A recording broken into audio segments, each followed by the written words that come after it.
It's Garden Terminology Tuesday. Let's talk about indeterminate versus determinate and what that means.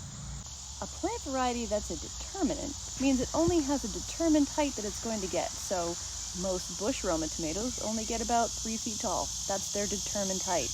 An indeterminate tomato, however, like this one, it's super yummy. It's a big ass cherry tomato. Gets taller than me.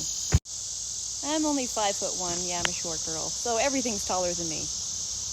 Even tomatoes. And that's okay, because as seen here, I just trim them. So it's okay to have an indeterminate variety if you stay on top of trimming it. That's the key, because they will just keep sprouting out in all different directions and grow like crazy and wild, and you have to like tame them down. So yeah, beware. So determinate, determined type. Indeterminate is not determined. It will just keep growing. The sky's the limit. And now you know. Happy gardening. This is an indeterminate Australian Shepherd. Her fluff will just keep growing. Right?